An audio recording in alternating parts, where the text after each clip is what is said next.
कहते हैं हम थोड़े से 2 श्लोक गीता के भी सुनाते हैं।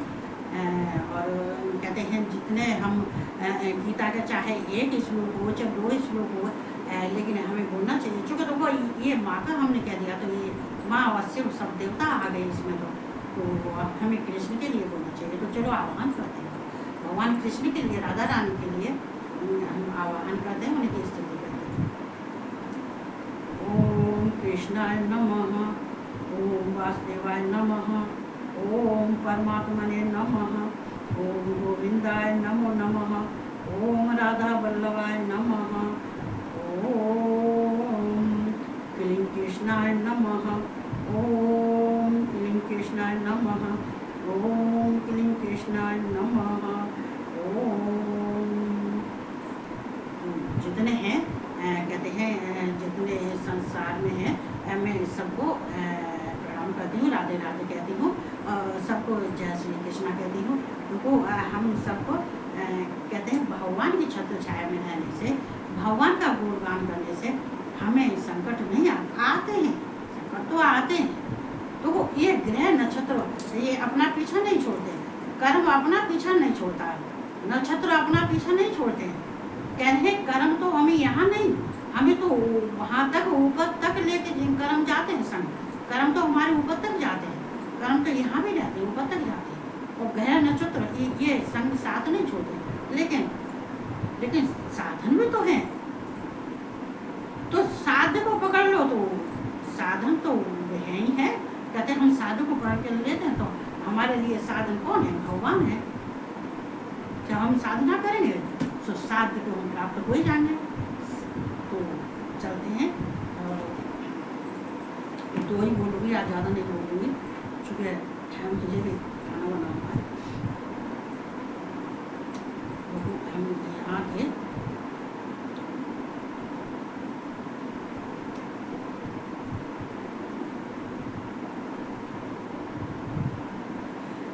ये मैं याद अनपेचय सुचिर्दक्षय उदासीनो गतव्यतः सर्वारम्भ प्रत्यागियो भवत्तच्च रम्य प्रिय।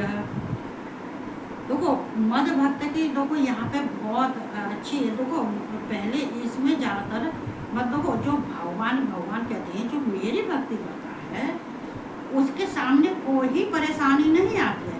केवल मेरा भक्त मेरा भजन करता है और मेरा नाम स्मरण करता है, मेरे स्वरूप के दर्शन करता है, या मेरे प्रभाव और गुण को, मेरे मनों को जानता है, तत्व से मुझे जानता है, तो उसके सामने कोई परेशानी नहीं रहती है और सबको सम कहते हैं। मैं उसी के पास भी ज़्यादा रहता हूँ जो सब में सम रहता है। यहाँ जो पुरुष आकांक्षा से रहित, बाहर भीतर से शुद्ध, चतुर, पक्षपात से रहित और दुखों से छूटा हुआ है। देखो आकांक्षा देखो ऐसे होती है जैसे हमारा कामना को कहते हैं, इसको कामना कहते हैं। जो पुरुष कामना से रहता है, देखो कामनाएं हमारे अंदर बहुत होती है, लेकिन हमें उन कामना में हमारे लिए हमें कौन सी कामना के लिए हमें अपने दिमाग को और बुद्धि को और शरीर को और अपनी इंद्रियों को बस में करना चाहिए। कौन सी मनोकामना पूर्ण करने के लिए देखो आकांक्षा होती तो सबको होती है, हमें ये भी मिल जाए, वो भी मिल जाए, हमारा ये भी काम हो जाए, हमारा वो भी काम हो जाए। लेकिन वो काम देखो जिससे कि भगवान तुमसे प्रसन्न होते हैं और सफलता मिल जाती है, और बाहर भीतर से शुद्ध। लेकिन कहते हैं और मनोकामना को वो मांगो जो जाकी इच्छा पूर्ति करने के लिए भगवान की भी इच्छा होती है, और भगवान जिसकी पूर्ति करते भगवान सबको वो ही देता है जो उसको देना चाहिए। कहते हैं कि भगवान कभी खराब चीज़ नहीं देता है, अच्छी देता है। मनोकामना आज तुम कहो कि हमको भगवान हम उसका दूसरे का धन हम हड़प लें, हम दूसरे का हम किसी का बुरा सो, तो भगवान तुम्हारी मनोकामना को पूर्ण नहीं करेंगे। इसके लिए भीतर बाहर से शुद्ध रहना चाहिए। कहते अपने मन को, अपने भाव को, अपने कर्मों को, और भीतर से नहीं है कि बाहर से ही, अंदर से भी शुद्ध होना चाहिए। बाहर से यह नहीं है कि तुमने अपने इंद्रियों को बस में कर लिया, मन को बस में कर लिया, बुद्धि को बस में कर लिया, शरीर को बस में कर लिया, तो तुम्हें शुद्धता हो गई। ये तो चीज़ बाहर ही है, ये बाहर की चीज़ है, ये बाहर की वस्तु है। लेकिन जो अंदर से भी होता है, कहते हैं अंदर की आत्मा उसकी पवित्र होती है, शुद्ध होती है। ये लिखा है शुद्ध, भीतर बाहर से शुद्ध, सब तरह से शुद्ध होना चाहिए। जो सब तरह से शुद्ध होता है। तो यहाँ पे तो चतुर, ये जो है ये चतुर का मतलब यहाँ पे ये है कि देखो ये दक्ष, सोच दक्ष मतलब जो सोचता है, मतलब चतुर ये दक्ष कहते हैं अरे तू तो काम में बड़ा दक्ष है, जिससे कि वो अब सारे काम को जिस लक्ष्य को प्राप्त करने के लिए आया है, भगवान को अपनाने के लिए आया है, भगवान की भक्ति करने के लिए आया है, भगवान भक्ति करने के लिए अपने मन और बुद्धि अपने शरीर से भगवान की प्राप्ति भी लगा रहा है। और क्या कहते हैं वो अपने लक्ष्य तक पहुंचना चाहता है और लक्ष्य को प्राप्त कर भी लेता है। तो लक्ष्य को प्राप्त तो यही होता है कि भगवान की प्राप्ति, लक्ष्य को तो यही होता है, ये हमारे सबका ही होता है कि हमें भगवान की प्राप्ति कैसे हो, तो उसको दक्ष कहते हैं। चतुर, पक्षपात से रहित हो, मतलब पक्षपात का मतलब ये भगवान कह रहे हैं कि उसके अंदर जो मेरे भक्त के अंदर ये सब होना चाहिए, पक्षपात हो, तो किसी का पक्षपात नहीं करना चाहिए। एक तो देखो ये योगी का और कहते हैं सिद्ध पुरुष का कार्य होता है कि वो किसी का पक्षपात, जो समान रहने वाले हैं, जो सम रहते हैं, हर एक चीज़ में सम रहते हैं, तो उसके लिए पक्षपात नहीं करना चाहिए। कह रहे हैं कि अरे दो मित्र आपसे ही मिल रहे हैं, तो मान पर हम एक का पक्षपात कर रहे हैं, एक का नहीं कर रहे, नहीं, दोनों का। कहते हैं कि दोनों जब मित्र हैं आपसे ही लड़ रहे हैं, तो उनका किसी का पक्ष नहीं लेना चाहिए, उनकी लड़ाई और झगड़े को मिटा देना चाहिए, उनकी जो बहस हो रही है उसको भी ऐसा कर देना चाहिए, उनको समझा देना चाहिए बिना पक्षपात के। क्योंकि एक तरफ का हम पक्ष लेते हैं तो दूसरी तरफ का तो ये सम नहीं है। भगवान यहाँ सम की भाषा कह रहे हैं, भगवान का भाव यहाँ समान सम रहना चाहिए, समान रहना चाहिए। तो अपने कहते हैं कि अपने मन और बुद्धि से किसी का अनर्थ नहीं करना चाहिए, किसी को दुख नहीं देना चाहिए, किसी का पक्षपात नहीं करना चाहिए। अगर किसी का तुम फैसला करते हो तो बिना पक्षपात के दोनों का फैसला ऐसा करना चाहिए जो कि किसी एक के पक्ष में न जाए। कहते हैं दोनों को शांति मिले और दोनों की समझ में आ जाए और दोनों का निपटारा हो जाए। तो पक्षपात रहना चाहिए, पक्षपात नहीं करना चाहिए। और दुखों से छूटा हुआ होना चाहिए, कोई मतलब उसको रोग, बीमारी, दुख ये सब नहीं होने चाहिए। जो कहते हैं ये दुख किस बात का होता है? दुख इस बात का होता है कि अरे हमने जिस चीज़ की हमने आकांक्षा की थी, कामना की थी, वो हमें नहीं मिली, तो दुखी हो गए, और मिल गई तो हम सुखी है गए। ये दुख और सुख सबसे ये छूटा हुआ है, वह सब आरंभों का त्यागी मेरा भक्त मुझको प्रिय है। तो वो सब कहते हैं कि वो ऐसा त्यागी जो अपने कहते हैं जो ये प्रारब्ध का होता है, जो यहाँ दुख मिल रहा है ये प्रारब्ध का है। यहाँ जहाँ जो कुछ भी तुम्हें यहाँ सुख हो या दुख जो मिल रहा है ये प्रारब्ध का होता है। तो कहते हैं कि उसको अपने अच्छे कर्मों को नहीं त्यागना चाहिए, और जो तुम्हारे अंदर बुरे कर्म हैं, जैसे किसी का पक्षपात करना, किसी को दुख देना या दुखी है, तो ऐसी चीज़ को त्याग देना चाहिए। चूँकि जहाँ कहते हैं कि सब नहीं रहते हैं, जब हम बैलेंस बना के नहीं रहते हैं, सब में समान नहीं रहते हैं, तो भगवान को प्रिय, ऐसे भक्त भगवान को प्रिय नहीं। भगवान कहते हैं खुश रहो, जो है उसमें खुश रहो, दुखी नहीं रहो। जो कहते हैं जो और त्याग कहते हैं दुख को अपने जो अच्छे कर्मों को तुम जैसे अच्छे कर्मों का तो त्यागी किसको कहते हैं? जैसे मान लीजिए हम तप, यज्ञ, दान, पुण्य जो कुछ भी करें भगवान के प्रति जो कुछ कर रहे हैं, तो उसको त्याग देना चाहिए, भगवान को समर्पण करना देना चाहिए, भगवान को अर्पण कर देना चाहिए। और उसमें वो त्याग होता है क्योंकि उसके कर्म की फल की आसक्ति नहीं होनी चाहिए, आसक्ति और ममता नहीं होनी चाहिए। जो ऐसा नहीं होता है तो वो भगवान को प्रिय है, वही भगवान को भक्त प्रिय है। क्योंकि जो कर्म करो भगवान को समर्पण कर दो, जो करो भगवान को अर्पण कर दो, क्योंकि किसी में कामना नहीं होनी चाहिए, काम किसी में आसक्ति नहीं होनी चाहिए, किसी में ममता नहीं होनी चाहिए। तो ऐसा नहीं होता है तो भगवान का वो भक्त भगवान को प्रिय होता है।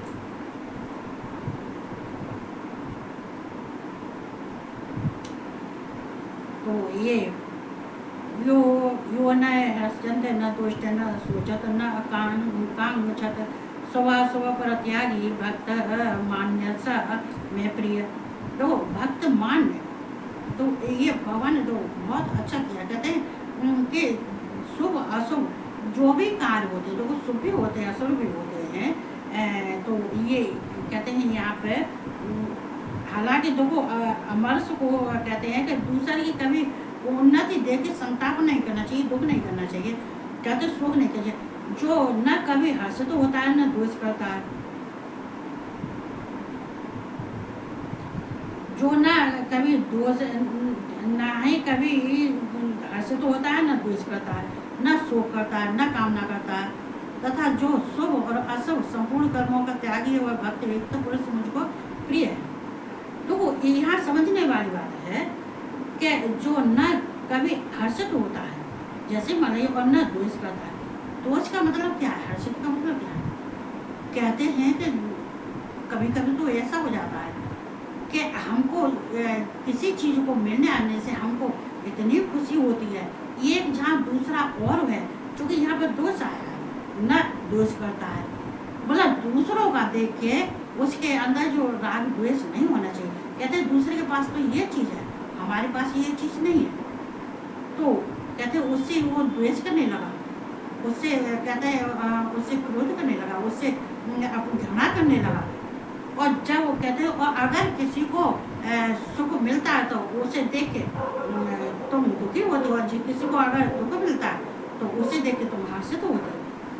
कहते हैं ये यहाँ द्वेष करता है, ये दोष आया है यहाँ पे, और ना ही शोक करता है और ना ही किसी का शोक करना चाहिए। जैसे मान लीजिए कि किसी को तुम्हें शोक करे, अगर अरे क्या करे हमारे साथ तो ये होना था लेकिन ये हो गया, ये कहते हैं हमें उस वस्तु की हमें बहुत इच्छा थी लेकिन वो हमें नहीं मिली, या हमें दुख है या बीमारी है या हमारे अंदर कोई ऐसे विकार पैदा हो गए जो शोक करने योग्य, तो शोक नहीं करना चाहिए। हारी हो चाहे बीमारी हो, चाहे हान हो चाहे नुकसान हो, चाहे फायदा हो, कुछ भी हो, लेकिन शोक नहीं करना चाहिए। जो शोक नहीं करता है और ना कामना करता है, ने कहते हैं, और ना ही कोई कामना करनी चाहिए कि हमारे पास में बंगला होना चाहिए, हमारे पास में गाड़ी होनी चाहिए, हमारे पास में इतने बैंक बैलेंस होना चाहिए, हमारे पास में किसी चीज़ की जो कामना नहीं होती है। कहते हैं कि अगर कामना से भगवान की तुम स्वरूप की पूजा करते हो, अगर भगवान को प्राप्त करना चाहते हो, तो उनको जो कामना नहीं करनी चाहिए कि हमें भगवान से ये प्राप्ति होगी, हम भगवान के लिए हम ये पश्चात चढ़ाएंगे, हम भगवान की सेवा करेंगे तो हमें ये फल मिलेगा, कुछ नहीं मिलेगा। तो वे फल की इच्छा नहीं करनी, कामना नहीं करनी चाहिए, भगवान की प्राप्ति की करनी चाहिए। तो जो भगवान की प्राप्ति की जो कामना करता है, तथा ये 4 बताए हुए हैं, जो कि न कभी हर्षित होता है न द्वेष करता है, न किसी से कभी द्वेष करता। द्वेष का मतलब यहाँ हर्षित के संग में द्वेष आया ना, तो किसी की कहते हैं किसी की खुशियाँ देख के कभी द्वेष नहीं करना चाहिए, कभी जो है उसको उसका बुरा नहीं सोचना चाहिए। और अगर चलो अपने साथ में कुछ घटना हो जाती है तो उसका शोक भी नहीं करना चाहिए, क्योंकि यहाँ पर समानता की बात चल रही है कि समान भगवान यहाँ समानता की कह रहे हैं, तो नहीं करना चाहिए। और न किसी की कोई कामना करनी चाहिए कि हमारे पास ये चीज़ हो, उसके पास ये, हमारे पास ये होना चाहिए, पर हम भगवान की सेवा कर रहे हैं तो हमें ये चीज़ मिलेगी, ये चीज़, ऐसा कुछ नहीं करना चाहिए। भगवान की अगर तुम पूजा करते हो, उनके स्वरूप का गुणगान करो, कीर्तन करो, भजन करो, तप करो, यज्ञ करो, लेकिन किसी कामना से मत करो। तथा जो शुभ और अशुभ संपूर्ण कर्मों का त्याग है, जो कहते हैं जो वो भगवान कहते हैं जो शुभ काम हो, चाहे शुभ हो चाहे अशुभ हो, जो कुछ भी शुभ हो अशुभ हो, सब भगवान को समर्पण करना चाहिए और शुभ अशुभ के कर्मों को सबको त्याग देना चाहिए। तो हमेशा ये नहीं करना चाहिए कि हमने अशुभ कर्मों को भी त्याग दिया, शुभ कर्मों को भी त्याग दिया, दोनों को त्याग देना चाहिए। तो वो शुभ और अशुभ तो होते ही रहते, मनुष्य के जीवन में होते ही रहते, तो अशुभ भी ग्रहण करना चाहिए और सभी कहते हैं संपूर्ण कर्मों का त्यागी होना चाहिए। मतलब जितने कर्म होते हैं हमारे शुभ अशुभ जो भी है उनका सबका त्याग करना चाहिए, त्यागी बनना चाहिए। अच्छे कर्मों का भी और बुरे कर्मों का भी कहते हैं उसको त्याग करनी चाहिए। त्याग बुरे कर्मों का मतलब इसलिए त्याग करना चाहिए कि ये मेरे पास नहीं रहना चाहिए। जो मेरे पास तो भगवान है, मुझे भगवान कृष्ण की मुझे तो आराधना करनी है, भगवान को कृष्ण को मुझे पाना है, उनके उनके धाम को पाना है मुझे। तो कहते हैं तो ये भगवान को कर्म अच्छे शुभ कर्म करके भगवान को त्याग देना चाहिए। और जो तुम्हारे अशुभ कर्म है तुम्हारे और उनको इसलिए त्याग देना चाहिए कि नहीं ये हमारे मतलब के नहीं है, ये तो सबके लिए होना चाहिए। कहते हैं गंदे विचार, गंदे काम, व्यर्थ की बातें करना, व्यर्थ किसी को अकारण नुकसान पहुंचाना, हानि पहुंचाना, किसी को अकारण किसी से दुख देना, तो ये कहते हैं नहीं करना चाहिए। तो ऐसी आदत बनी गई है, ऐसे तुम्हारे अंदर कर्म है तो उनको त्याग देना चाहिए। बुरे कर्मों को त्याग देना चाहिए, अच्छे कर्मों को भगवान को समर्पित करना चाहिए। शुभ अशुभ जो भी हो उसमें खुशी रहना चाहिए। वह भक्त युक्त पुरुष मुझको प्रिय है, ऐसा भक्त मुझको प्रिय है। समय शत्रु च मित्र च तथा माना अपना मानयो, शीतोष्ण दुख दुख सुख दुखे समय संग विवर्जित है। देखो चाहे शीत चाहे गर्मी हो, चाहे सर्दी हो, चाहे दुख हो, चाहे सुख हो, सब में समान रहना चाहिए। कहते हैं कि हम जब गर्मियों में कि हम परेशान है गर्मी, नहीं नहीं नहीं, गर्मी है तो भगवान की देन है, सर्दी है तो भगवान के, ये भगवान के दिए हुए दिन, भगवान का दिया हुआ समय, सारा कुछ भगवान का दिया हुआ है। तो जब भगवान का दिया हुआ है तो उसमें सम रहना चाहिए, समान रहना चाहिए। सम शत्रु च मित्र, जो शत्रु और मित्र में और मान अपमान में समय, ये शत्रु तो कोई शत्रु नहीं होता, कोई मित्र नहीं होता।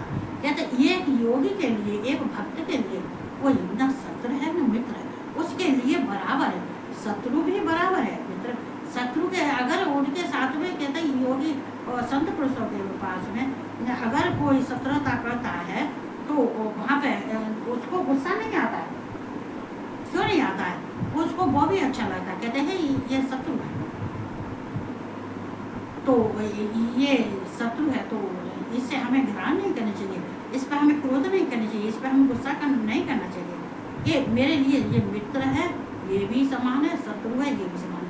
ये मित्र ना ही तो ये कहते हैं कि मित्र और शत्रु में कोई द्वेष भावना नहीं रखनी चाहिए। कहते हैं शत्रु और मित्र को एक समान समझना चाहिए। किसी को देखो अच्छा कार्य हो चाहे बुरा कार्य हो, एक सिद्ध पुरुष के लिए, एक संत के लिए, एक भक्त के लिए, जो भगवान का, जो कृष्ण का भक्त है, उसके लिए ये सब कुछ मायने नहीं रखता। चूँकि हमारा दिमाग जब भगवान के देखो ये शत्रु को मित्रता तो मित्र करता ही है, लेकिन शत्रु भी अगर शत्रुता करता है तो ये भगवान की, कहते हैं कि शत्रु जो कार्य करता है अगर शत्रुता निभाता है तो वो हमारे लिए इसमें कुछ छिपा होगा। तो संत योगी और भक्त जो होते हैं वो कृष्ण भगवान के, तो कहते हैं किसी में शत्रुता मित्रता नहीं समझ चाहिए कि मित्र को मित्र समझो, शत्रु को शत्रु समझो, तो उनमें द्वेष भावना रखो और उनके, तो ऐसा नहीं करना चाहिए, समान रहना चाहिए। और चाहे मान हो चाहे अपमान हो, अगर तुमसे कोई कुछ कहता है तो वो यहाँ मान और अपमान वाली बात तो ये है कि मान, कहते हैं कि माना माना माना मतलब मान, अपमान, तो मान और अपमान, अगर कोई हमारा अपमान करता है तो हमसे क्या ले लेता है? कुछ नहीं लेता। ठीक है, हमसे उस किसी ने कुछ गंदा बोल दिया, हमारे संग अपमान कर दिया या हमें समाज में अपमान कर दिया, तो उठाने वाला ऊपर वाला है, झुकाने वाला ऊपर वाला है। तो कहते हैं कि अरे उसने हमसे ऐसा कह दिया, अरे कह दिया तो उसने अपने जवान से कह दिया, हमारा उसने क्या बिगाड़ दिया। अगर हम भी उससे ऐसा कहते हैं, अगर हम उससे क्या कहते हैं, उससे गुस्सा करते हैं या उससे क्रोध करते हैं, तो हमारा ये भगवान के प्रति जो समर्पण है, जो हमारे भगवान के हमारे अंदर भक्ति है, तो फिर किस बात की भक्ति? चूँकि देखो अपमान करने वाले को भगवान को समर्पण कर देना चाहिए कि जिसने अपमान किया उस अपमान का जवाब देने वाला हमारा कृष्ण और हमारे शिव दोनों जब बैठे हुए हैं, तो फिर क्या किसी ने अपमान कर दिया? कहते अपमान में मान और अपमान में सम्मान रहना चाहिए। अगर कोई हमारा सम्मान कर रहा है तो सोच लेना चाहिए कि ये हमारी बेइज्जती कर रहा है। ऐसा सोच के और उसको छोड़ देना चाहिए, सम्मान समझ लो, उसको ध्यान पे खुश नहीं रहना चाहिए। अरे इसने हमारा सम्मान किया है, और सम्मान किया, मान और अपमान और सम्मान ये जो कुछ भी है ठीक है, जो कोई कर रहा है उसको समझना चाहिए, उसको ग्रहण करना चाहिए और खुशी खुशी से ग्रहण करना चाहिए और उसको सम्मान समझना चाहिए। क्या कोई अपमान है? क्या कहते सिद्ध पुरुष के लिए, भक्ति के लिए और भगवान के लिए ना कोई मान है ना ही कोई अपमान, तो उसी में सम रहना चाहिए। जैसे कि तथा सर्दी और गर्मी और सुख और दुख दोनों में सम है। जैसे कि भले सर्दी है, सर्दी इतनी पड़ रही है, सर्दी और सर्दी, और सर्दी है, हमें भी मालूम सर्दी है, लेकिन अपने को नॉर्मल रखो, अपने मन को स्वच्छ और साफ रखो। अपने मन में ये नहीं करना चाहिए कि आज सर्दी है तो क्या करिए भगवान तुमने सर्दी, अरे नहीं, उसमें भी समान रहना चाहिए। चाहे सर्दी है चाहे गर्मी है, गर्मी है तो गर्मी तो है ही है। मैंने तो सारी गर्मी काट ली, इसमें सुनाते बहुत इतनी गर्मी के मैं तो पसीने पहुँच, लेकिन फिर भी क्या है, कोई बात नहीं है, ये गर्मी है तो ये भगवान के दिए हुए ये समय, काल, महीने, दिन, जो कुछ भी है ये सब दिया तो भगवान का ही है। तो जो भगवान ने तुम्हें दिया है उसमें समा रहना चाहिए, सम रहना चाहिए, तो उसमें कोई दुख नहीं कहना चाहिए। और दोनों में सम है। कहते हैं कि अगर कोई धुंध चल रहा है तो उसमें भी समा रहना चाहिए। ये नहीं है कि दुख आता है, सबका दुख आता है, सुख आता है तो दुख भी आता है, दुख आता है तो सुख भी आता है। सुख में तो तुम बहुत खुशी हो, अरे कि हमारे पास तो इतने सुख है, हमारे पास तो इतने साधन है, हमारे तो ये चीज़ है, तो क्या हुआ, ये भाव तुम भगवान की नजरों से गिर गए, चूंकि तुम्हारे अंदर अहंकार आ गया।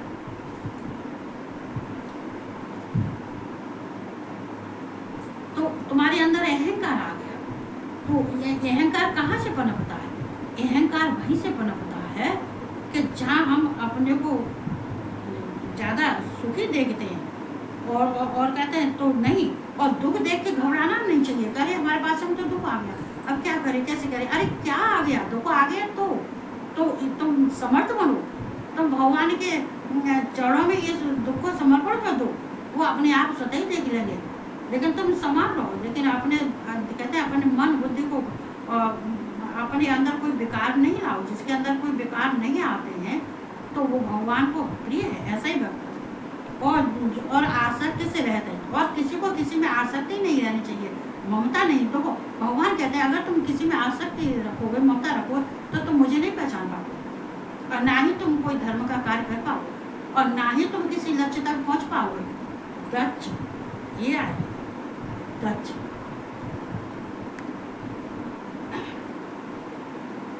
अपने लक्ष्य तक नहीं पहुंच पाओगे, क्योंकि तुम्हारे अंदर यही तो भगवान ने अर्जुन का छुड़ाया है, आसक्ति और ममता, यही तो भगवान ने छुड़ाया है।